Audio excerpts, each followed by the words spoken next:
everybody, and welcome back to Chilling Ice Cream Stories. Yes, everybody, hello. I hope you guys are having a fantastic day, and welcome back to Chilling Ice Cold Stories. We have been gone. Since you've been gone. Sorry. We've been gone here at Chilling Ice Cold Stories for quite a while. Let me see. When was our last upload on YouTube? 2 months ago? Guys, it's May. It's warm. Our last episode was season 1, episode number 7, and that was Anchor or Spotify podcast cannot open my episode. That's why I logged out. Anyway, let's log back in. Sorry about that. But yes, our last episode was, let me see, season 1, episode 7. Where'd episode 7 come from? I think I messed up. No, how did I get episode 7? I think I messed up my YouTube channel. Season 1, Ouija board and paranormal. 2 was robbery and burglary. 3 was Craigslist and true killers. 4 was paranormal ghost. 5 was paranormal. Okay, that's why. Season 1, episode 5, I did Ice Cold Stories Friday Freakers. But we never uploaded that over onto our actual podcast here for people listening on Spotify.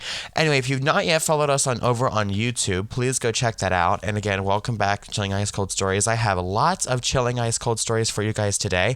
If you're new to Chilling Ice Cold Stories, CICS is a mostly audio.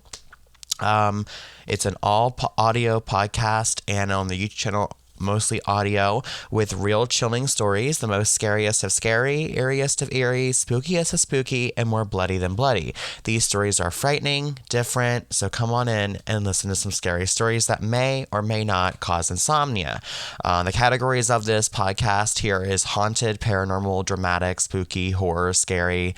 Our channel language is English, and we are no explicit content. Clean only. There's no cursing most of the time. Almost always no cursing. Sometimes we will reach rated R, just depending on these movies. So I am recommending a 13 and older for these stories with a parent or guardian's permission. Sorry, I have to add that in there. I know, kids. But anyway, just ask your parents. If you know they're okay with it, then fine, you're free to watch. And thanks for coming back to Chilling Ice Cold Stories with me, your host, Austin. Without any further ado, let's get into today's podcast. I'm sick of running my mouth. Okay, everybody, so let's go ahead and get started. If you do have your own stories that you'd like to share, please remember, scary stories only. Even if they're a little bit creepy, that's fine to share them. I'm more than happy to. You can email me at my email, chillingstorieswithaustin@gmail.com. On top of that, I did figure that out. I posted a episode over on YouTube that was just on YouTube, nowhere else. It was only on YouTube. And that was season 1, episode 7, Ice Cold Stories, Paranormal Historic. Okay, starting off here, let's go ahead and get started. We have the Demon's Room. I worked as a forensic nurse in a hospital's lockup unit. We had one older lady who swore she was being haunted and abused by a demon she would call Tiberius. So many crazy things happened while she was on the unit. We go into her room, do normal care, leave, and seconds later, she starts screaming bloody murder. We'd run into the room to find her looking like she'd been in a fight with a boxing champ. Bloody lip, black eye, markings all over her body. No one ever saw her doing this stuff to herself. Things would get moved around the room by themselves. At one point, she was in protective restraints because the doctor thought she was hurting herself. There was no way she could have moved or done anything to herself while in these restraints, but new marks would always appear on her tray/cart would be across her room. The room was secure, so there was no way someone else was doing this. We then asked her questions. She'd just say it was Tiberius.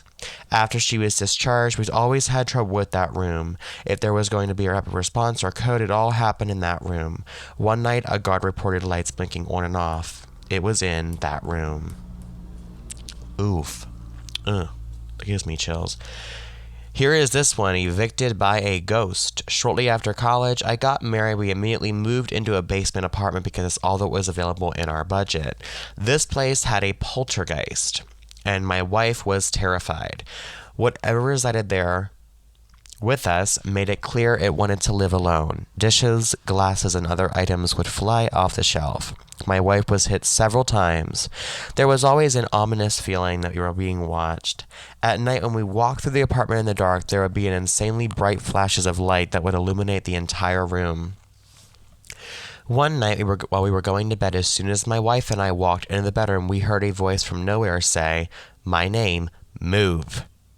My wife looked at me, I looked at her. I said loudly, "You've got it, bud." We moved out 2 days later and stayed with family. The old lady who owned the place died a few months later, and the house was torn down.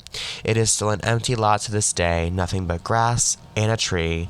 I still drive by it every now and again. Ooh, that's a true chiller.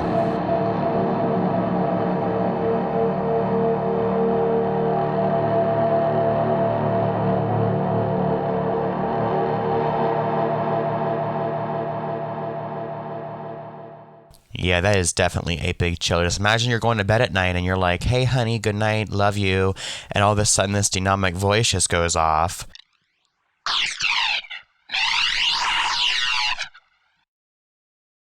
I mean, that is just some of the most creepiest shit. Out of nowhere, "Austin, move." And it's just like, what? You've got it, bud. I'm out of here. I ain't taking it no more. So that's definitely a creepy story. Definitely. That is something that is... Wow. Okay.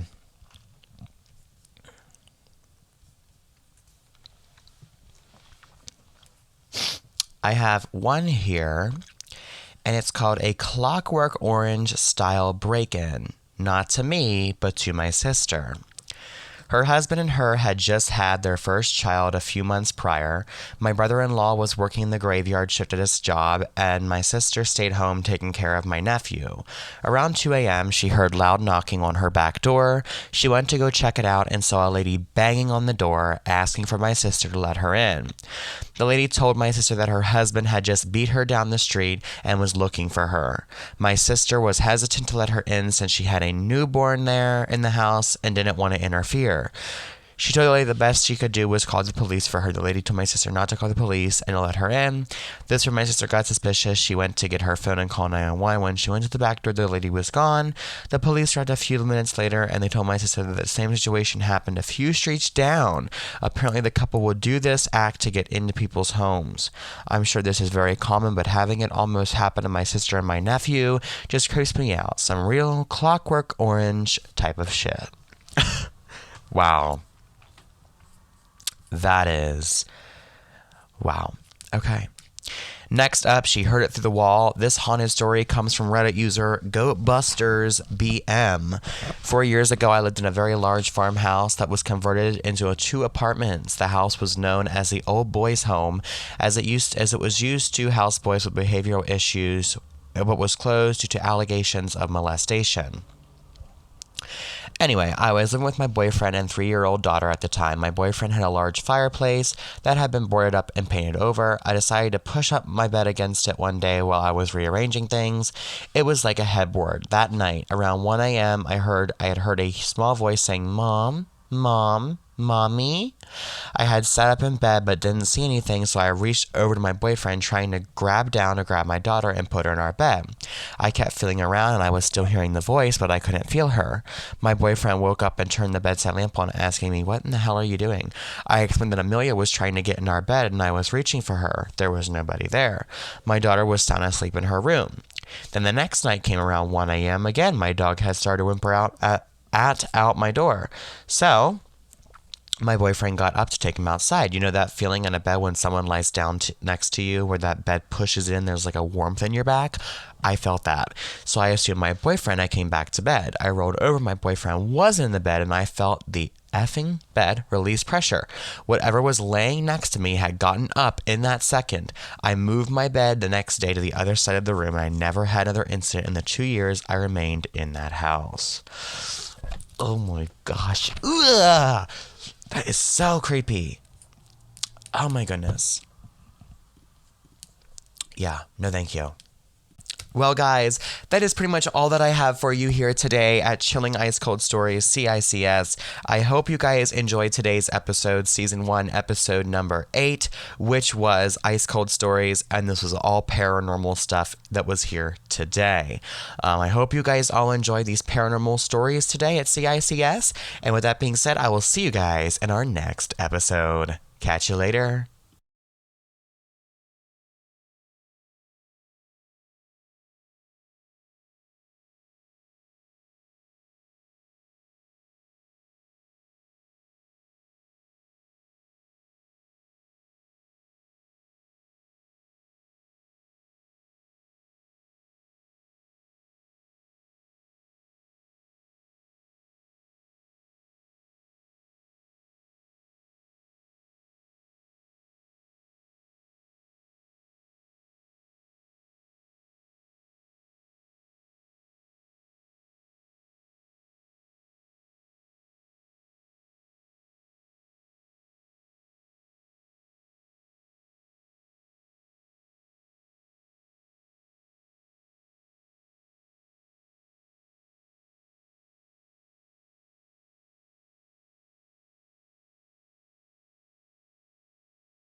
You might think that you escaped all the darkness from listening to today's episode, but I'm going to tell you right now, I'm in your house!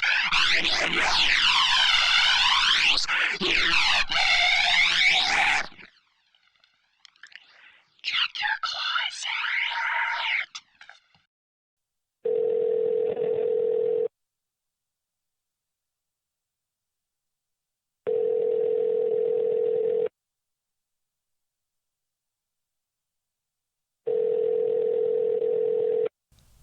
Hello?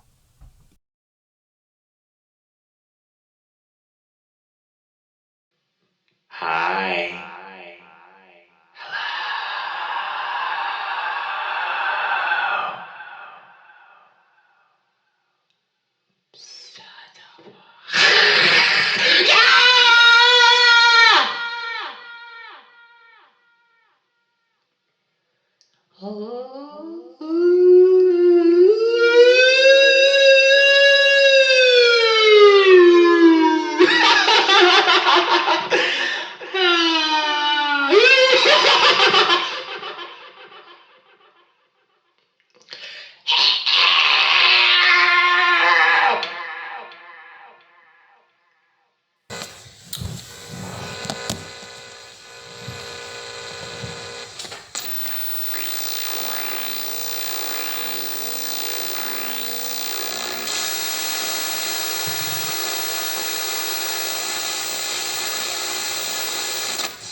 guys in the next episode here at CICS. Remember, send your video recommendations and your stories over to chillingstorieswithaustin@gmail.com. Have a great day and don't die. See you next time.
Please know that all stories are found online or through email services. Please also know that all sounds are fake FX effects found on Soundtrap, and all voices are fake and edited. Stay safe, and I'll see you all in the next episode.